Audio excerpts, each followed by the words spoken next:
Bonjour à tous et bienvenue sur La Retraite à 40 ans, le podcast pour prendre sa vie en main. Chaque dimanche, retrouvez une personne comme vous qui échange sans fil sur ses origines, ses ambitions, ses aspirations, sa relation à l'argent.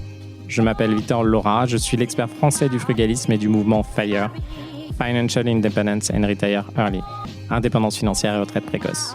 Retrouvez mon livre La Retraite à 40 ans, c'est possible aux éditions Larousse. Pour rejoindre le mouvement FIRE, c'est sur devenirfrugaliste.com. Il y a une communauté, des workshops et des outils.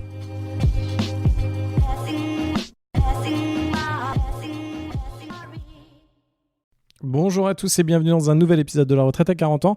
Aujourd'hui, je vais revenir sur un concept qui est assez intéressant, c'est de savoir concrètement en combien d'années tu peux prendre ta retraite si tu ne fais que de l'investissement en bourse par rapport à ce que tu es capable d'économiser tous les mois et d'investir en bourse. Parce que oui, le fondement premier du mouvement FIRE, donc Financial Independence and Retire Early, donc l'indépendance financière et la retraite précoce, c'est finalement un mode plutôt américain où finalement il y a une grande partie des personnes veulent investir dans quelque chose de 100% passif, c'est-à-dire quelque chose qui ne va pas vous prendre du temps et qui peuvent, ces personnes vont juste essayer de gagner plus dans leur taf et essayer d'épargner au maximum ce qu'elles ont tous les mois et pas se soucier en faisant des investissements locatifs, pas se soucier en se lançant dans leur business, en devenant solopreneur ou en devenant freelance à leur compte. Alors ça, elles peuvent quand même pour augmenter leurs revenus et pas s'embêter à racheter des boîtes, etc. Donc finalement, il y a un petit exercice qu'on peut faire qui est de se dire, ok, en fonction de ce que j'épargne, en combien d'années je vais réussir à avoir assez pour pouvoir vivre concrètement tous les mois. Et en fait, il y a deux façons de le faire. Il y a la façon un peu classique dont je vous parle assez souvent, qui est de calculer le montant dont vous avez besoin et après de vous dire en combien de temps j'arrive à ce montant-là. Mais sinon, il y a une autre façon de le faire, qui est une façon vraiment purement FIRE, qui est de se dire en fonction de combien vous épargnez par mois, si vous arrivez à vivre avec le reste, donc par exemple, si vous gagnez 10 000 euros par mois, que vous arrivez à épargner 50% dont 5 000 euros, ça veut dire que vous arrivez à vivre avec 5 000 euros. Si par exemple plutôt vous gagnez 3 000 euros par mois, vous arrivez à épargner 50%, c'est-à-dire que vous arrivez à vivre avec 1 500 euros par mois. Donc en combien de temps vous allez réussir à finalement atteindre ces 1 500 euros par mois qui viennent de vos investissements en bourse pour pouvoir arrêter de bosser. Donc cette équation, elle est assez marrante parce qu'elle permet en fait de se dire, si vous êtes dans ce mouvement-là, je sais que ça concerne quand même un certain nombre de personnes de se dire ok, je veux faire les choses qu'avec la bourse et finalement je veux atteindre un montant. Je suis ok avec ce que j'arrive à avoir tous les mois et je veux pas forcément plus et c'est comme ça que je veux le faire. Et ben on va rentrer dans le détail de ce que ça veut dire et concrètement combien d'années ça va vous prendre. Disons que vous gagnez 3 000 euros par mois, donc vous avez besoin de deux indications pour faire ce calcul-là. La première indication, c'est votre revenu net après impôt que vous avez aujourd'hui. Et deuxièmement, ça va être le taux de rendement que vous allez pouvoir obtenir avec la bourse. Alors, moi, dans l'exercice d'aujourd'hui, j'ai pris les 4% net de frais, net d'inflation. En réalité, ce qu'on peut faire si on se base avec le passé sur des actions américaines, donc sur la bourse américaine, si vous prenez la bourse grosso modo mondiale, mais qui est pas mal américaine, donc l'ETF Monde. Donc l'ETF Monde, c'est un groupement de beaucoup d'entreprises mondiales. Vous arrivez à faire du 10% à peu près annuel. Si vous prenez du S&P 500, vous êtes, donc ça c'est des entreprises plus américaines, plus dans la tech, vous arrivez à faire plus de perf. Mais en réalité, quand vous prenez les deux, si vous faites net d'inflation, c'est-à-dire l'augmentation des prix que vous avez chaque année, donc on se rappelle à chaque fois, une baguette aujourd'hui, ça coûte 1 euro. L'année prochaine, ça coûtera 1 euro et 5 centimes. Et en gros, pour acheter votre baguette, faut gagner plus d'argent parce que sinon, vous appauvrissez. Vous allez vous appauvrir. Je vais y arriver.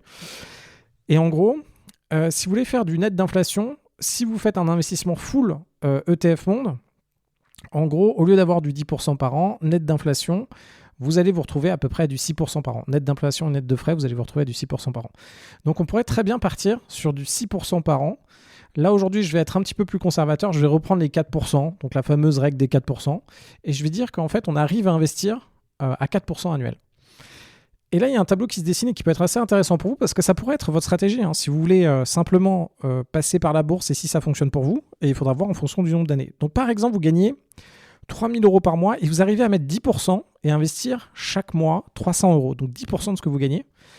Il vous faudra, pour réussir à avoir une rente, du coup, vu que vous arrivez, finalement, vous allez investir 300 euros, c'est-à-dire que vous vivez tous les mois avec 2700. Donc, pour réussir à avoir une rente de 2700 euros, en investissant 300 euros tous les mois, il vous faudra 57 ans. Donc là, on est en mode retraite classique américaine par capitalisation. Donc c'est long, voilà. Mais au moins, vous arrivez à un capital final de 810 000 euros et vous avez vos 2700 euros par mois. Si vous mettez 20% maintenant, donc 20% de vos 3 000 euros, c'est 600 euros par mois. C'est-à-dire que vous arrivez à vivre avec 2400 euros par mois. Vous allez réussir à avoir une rente de 2400 euros par mois au bout de 40 ans, en gros. 39 ans,8. Donc vous avez bossé 40 ans. Donc ça ressemble plus sur les carrières assez classiques d'aujourd'hui, qui sont dans les 40 ans. En fait, on va continuer à augmenter ça, mais c'est plutôt là-dedans. Donc en gros, vous arrivez à un capital de 720 000 euros. Si maintenant vous êtes en capacité d'épargner 30%, donc vous mettez 900 euros de côté tous les mois, vous arrivez à vivre du coup avec 2100 euros par mois et vous allez mettre 30 ans. 30 ans à atteindre votre objectif de retraite. Si vous arrivez à épargner 40%, c'est-à-dire que vous épargnez 1200 euros par mois, vous arrivez à vivre avec 1800, il vous faudra 22 ans pour y arriver. Si vous arrivez à mettre 50%, du coup, vous épargnez 1500 euros par mois, il vous faudra 17,2 ans, donc presque 15 ans, allez, entre 15 et 20, pour réussir à avoir vos 1500. Si vous arrivez à épargner 60% par mois, c'est-à-dire que vous arrivez à vivre avec 1200 euros par mois, vous épargnez 1800 euros par mois, il vous faudra 12 ans pour réussir à atteindre votre objectif. On peut continuer, donc par exemple, si vous êtes à 70%, du coup vous arrivez à vivre avec 900 euros par mois, vous allez avoir une rente de 900 euros par mois en 8 ans. Si vous arrivez à épargner 80% de ce que vous gagnez, vous allez avoir une rente mensuelle de 600 euros par mois et ça vous prendra 5,5 ans pour y arriver. Si vous êtes à 90%, c'est-à-dire que vous arrivez à vivre avec 300 euros par mois et vous allez avoir cette rente de 300 euros par mois au bout de 5,5 ans. En fait, ce qu'il faut retenir là-dessus, c'est que là, on fait l'exemple concret sur 3 000 euros par mois de revenus. Et là, vous me voyez venir. En fait, il y a un enjeu. Moi, une fois que j'ai compris ça, en fait, que j'ai vu ce modèle-là, je me suis dit, OK, finalement, faire que la bourse, ça risque d'être un peu compliqué. Mais encore, ça dépend de combien vous gagnez tous les mois. Parce que là, on était parti sur un 3 000 euros par mois. Mais imaginez que vous êtes en freelance, que vous facturez avec votre entreprise, et assez vite, avec une entreprise, on peut facturer du 10 000 euros par mois ou du 20 000 euros par mois. Du coup, si vous facturez avec votre boîte 10 000 euros par mois et que vous arrivez à investir tous les mois 5 000 euros, vous allez à 50% au bout de 20 ans, finalement, avoir vos 5 000 euros par mois, au bout de 17 ans. Et si vous arrivez à vivre, attention, là, c'est un petit peu pushy, si vous facturez 10 000 euros par mois, mais que vous arrivez à vivre avec 2 000 euros par mois, vous arrivez à mettre 8 000 euros par mois de côté. Donc attention, il y a les enjeux d'impôts, etc. Je vous vois. Et puis derrière, c'est de l'argent que ça dans une entreprise, il faut la sortir. Mais vous voyez l'idée. Eh bien, finalement, en 5,5 ans, vous allez pouvoir y arriver. Donc pour ceux d'entre vous qui sont des gros freelances, qui arrivent à faire un max de cash, eh bien, potentiellement, cette technique, elle n'est pas trop mal. Sachant que là, on a fait des taux à 4%. Donc, si on change et qu'on fait des taux à 6%, ce qu'on peut avoir aujourd'hui, donc attention, on ne sait pas ce qui va se passer demain, etc. On arrive quand même sur les gros salaires, sur si vous êtes capable de contrôler votre niveau de dépenses, on arrive sur un modèle qui fonctionne plutôt bien et un modèle qui est finalement assez soft. Enfin, il faut travailler sur sa capacité à dépenser peu, voire très peu. Et je sais qu'il y en a beaucoup d'entre vous, et d'ailleurs, ça devient de plus en plus une tendance. Aujourd'hui, qu'est-ce qui coûte cher concrètement dans la vie ? C'est d'habiter dans une vie qui coûte cher et d'avoir un appartement. Et sinon, c'est d'avoir des enfants.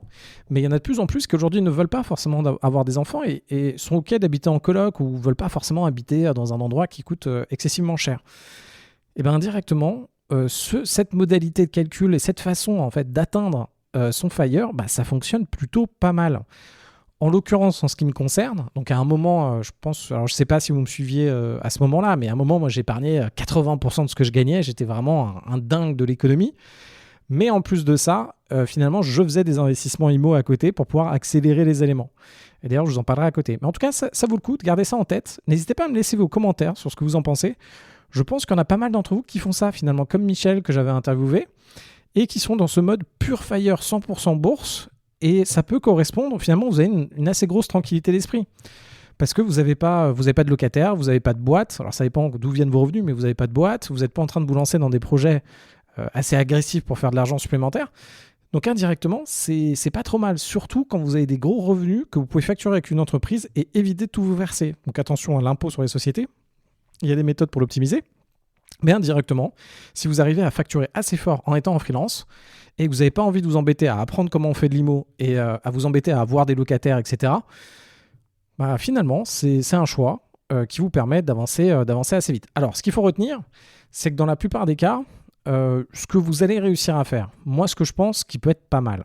Si vous gagnez les 3 000 € par mois, je pense qu'il y en a beaucoup d'entre vous, dans les plus actifs et les plus chauds. D'ailleurs, c'est marrant parce qu'il y en a beaucoup qui font ça et moi, je les récupère en coaching IMO.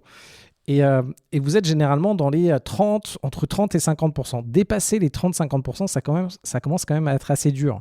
Donc là, on est sur un 3 000 € par mois. Effectivement, plus vous gagnez, plus c'est simple normalement de mettre de l'argent de côté. Pourquoi ? Parce qu'il y a un coût de vie minimum, quoi qu'il arrive. Alors après, ça dépend si vous habitez chez vos parents.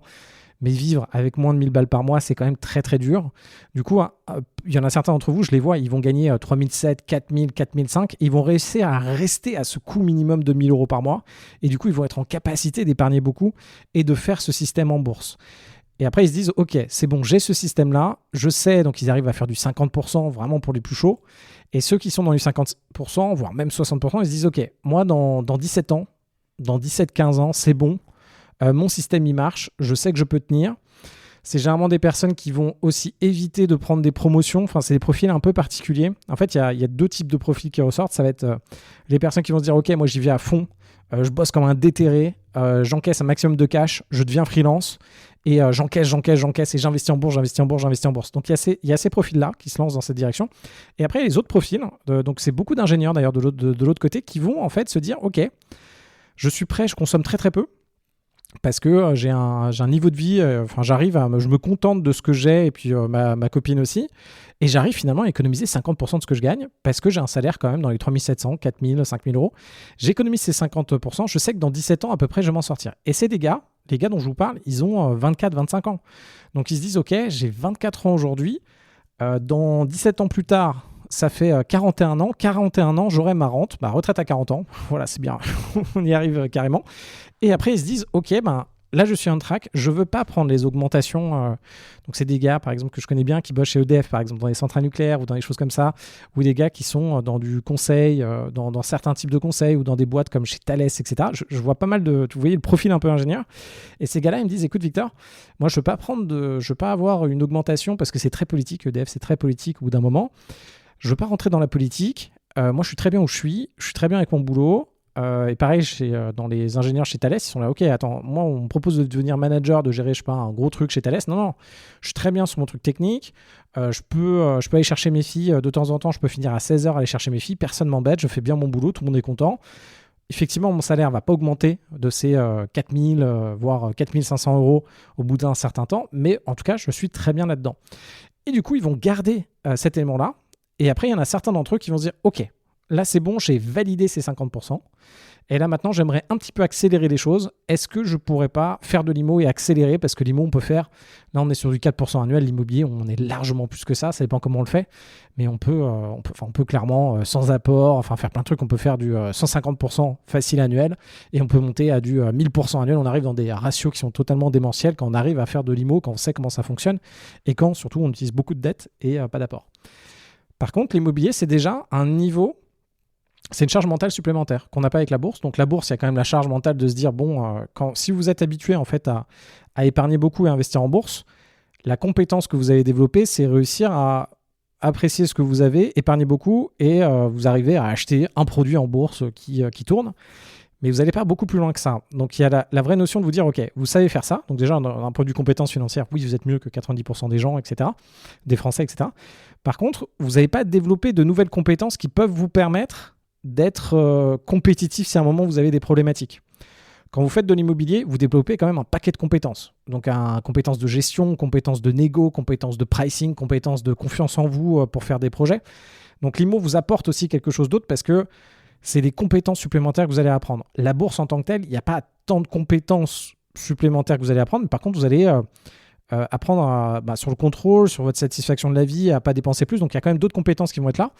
Mais un jour, si vous avez des pépins, vous êtes un peu tributaire de la bourse. Donc, si la bourse, en fait, se pète un peu la gueule, vous n'avez pas une faculté pour vous créer de l'argent facilement demain. C'est un peu ça la problématique. C'est une des grosses critiques qu'on fait sur les FIRE. C'est des gars... Alors, généralement, vous avez quand même des postes assez évolués. Puis, si vous écoutez ce genre de podcast, vous êtes quand même un peu costaud. La problématique, quand même, si on fait que de la bourse, c'est qu'on n'est pas en faculté de créer de l'argent. En fait, on est juste en faculté d'épargner et d'investir. Et lorsqu'on choisit aussi des postes où on va pas se défoncer pour évoluer, demain, finalement, gagner 4 000 euros par mois ou gagner 6 000 euros par mois, il y a un gros gap et ce sera un peu plus dur pour les personnes qui ne vont pas se lancer dans cette démarche d'aller chercher de l'argent supplémentaire et de savoir en créer. Quand vous commencez à faire de l'investissement locatif, assez vite, vous savez comment créer de l'argent. Vous savez comment trouver des biens, faire de l'argent, faire des locataires. Vous avez même des expertises supplémentaires que vous pouvez revendre et qui sont bien valorisées. Vous pouvez revendre de la chasse IMO, vous pouvez revendre de la gestion immobilière, vous pouvez revendre de l'analyse de dossier. Bref, il y a plein de trucs que vous pouvez faire. Donc, vous n'avez pas créé des compétences supplémentaires qui vous permettent d'être fortement valorisés et gagner de l'argent. Donc, si vous faites virer, normalement, vous êtes assez smart pour rechoper un taf, mais vous n'avez pas développé de nouveaux trucs, vous n'avez pas une confiance absolue, surtout concrète, sur votre faculté à faire de l'argent. Quand vous allez plus sur de l'IMO, vous étoffez un peu plus. Quand vous allez sur le business, il y a un moment, vous savez faire de la thune. Vous savez vendre des trucs, vous savez comprendre, vous savez négocier, vous savez faire du market, ça dépend ce que vous faites, mais en gros, vous allez développer d'autres compétences, vous allez devenir plus fort et plus costaud. Ça dépend, encore une fois, de ce que vous voulez faire. Par exemple, Michel, vous pourrez écouter son podcast. Lui, il a choisi simplement de faire la bourse. Il a son truc en bourse. Il sait, au pire des cas, il sait très bien qu'il peut retourner dans la tech. Il retrouvera forcément un boulot. Après, il faudra voir son taux jour homme. Mais de toute façon, quoi qu'il arrive, le mec, il est assez smart. Il sait se démerder. Il sait régler des problèmes dans la tech. Il sait, même s'il y avance beaucoup, il va quand même garder sa logique. Alors, au bout d'un moment, on a quand même cet enjeu. Et je vous le dis à chaque fois, c'est plus on avance dans le temps, plus notre cerveau se sclérose un peu, quoi. Plus notre physique, c'est un peu plus dur de faire des sprints. Et c'est un peu plus dur intellectuellement d'être assez vif et d'être vraiment très vif. Moi, je le vois personnellement. Même si je pense être quelqu'un quand même d'assez actif, je réalise que, il faut keep up, quoi, les guys. Il faut quand même keep up dans le marché, là, pour garder la perf, garder votre intellect éveillé. Et pareil sur votre physique, il faut keep up, quoi. Donc, tout ça pour vous dire qu'en fait, cette stratégie, elle est intéressante à maîtriser. Ce qu'il faut retenir, si on garde ces règles-là, si vous épargnez 50% de ce que vous gagnez, grosso modo, quasiment en 15 ans, vous arrivez à être à la retraite. C'est ce qu'il faut retenir, mais vous allez avoir votre retraite, ce sera les 50% avec lesquels vous arrivez à vivre. Et si vous lancez là-dedans en étant freelance et que vous accédez à plus d'argent, donc vous évitez toutes les cotisations retraite, tous les impôts que vous avez dessus parce que vous accédez à plus d'argent parce que c'est stocké dans votre boîte, là, c'est un véritable accélérateur. Et ça, c'est pas mal. Par contre, derrière, moi, ce que j'essaie de faire à chaque fois et ma vision des choses, c'est on crée quelque chose qu'on est capable de faire, on s'assure qu'on est capable de le maîtriser. Donc quand vous êtes capable de maîtriser, d'avoir un taf, que votre taf, vous êtes capable de bien le faire. Une fois que vous faites bien votre taf, que vous avez l'argent, d'être capable d'économiser une grande partie de ce que vous gagnez pour le mettre en bourse, ça c'est super. Ça, on va dire, c'est un peu le niveau zéro pour un certain type de profil. Il faut que vous soyez en capacité d'épargner cet argent-là. Mais c'est un peu le niveau zéro. Et une fois que vous avez stabilisé ça, que vous êtes sûr que vous arrivez à épargner, 20%, 50% en fonction de ce que vous gagnez, attention, pour certains d'entre vous, ce ne sera pas possible. Si vous avez des enfants, si vous habitez à Paris, tout, ce sera une énorme galère. Donc vous avez peut-être 10-20% que vous allez y arriver.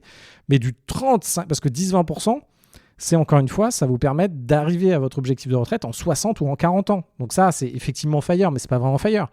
Nous, du FIRE, il faut que ce soit atteignable. Il faut qu'on se dise, OK, faut que ce soit dans une quinzaine d'années. En tout cas, moi, je pense que vous pensez comme moi. C'est un FIRE, pour moi, Financial Independence and Retire Early. Le early, c'est pas genre...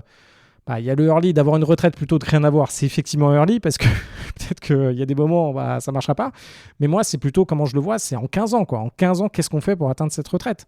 Et en 15 ans, il faut être à du 50% d'épargne.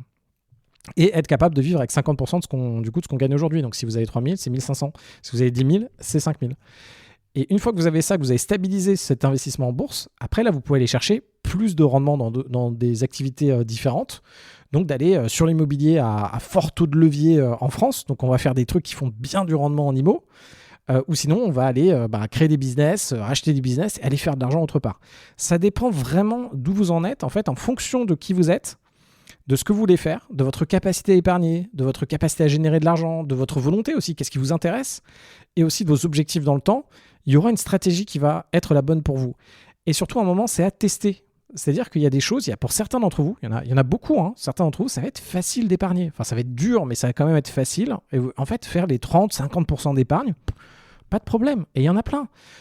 Que j'ai encore revu des personnes qui, elles apprécient, elles louent un appart dans le 13e à Paris. Ce qu'elles aiment, c'est elles ont 42 ans, si elles ont un enfant parce que ça se présente, mais grosso modo pas vraiment.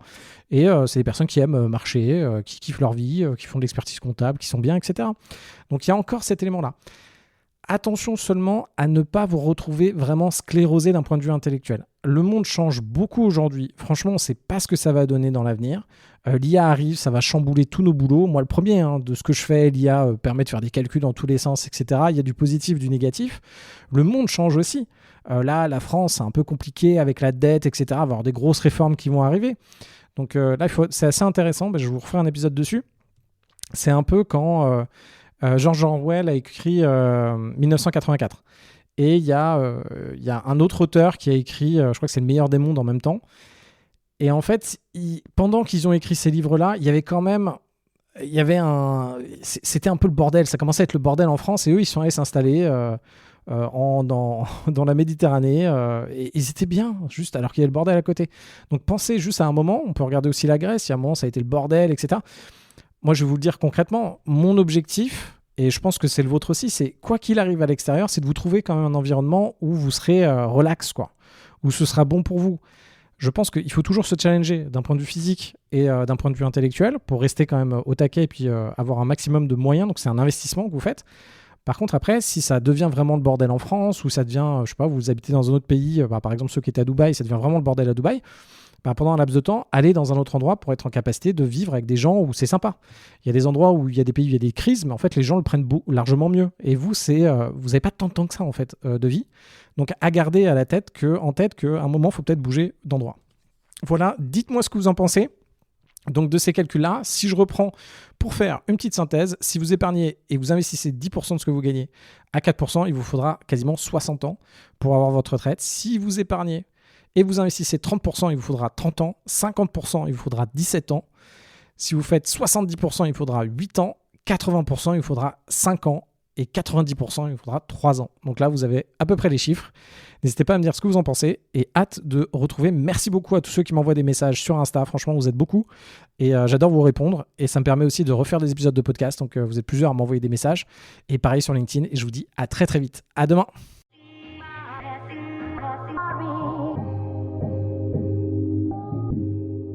Vous venez d'écouter un épisode de La Retraite à 40 ans. N'hésitez pas à en parler autour de vous, à vous abonner, à rajouter 5 étoiles et à mettre un petit commentaire. Ça nous aide vraiment beaucoup. Pour être informé des nouveautés, rendez-vous sur devenirfrugaliste.com. Une question, je réponds sur LinkedIn, Victor Lora, L-O-R-A. Et surtout, n'oubliez pas, vous êtes déjà au top. À très vite.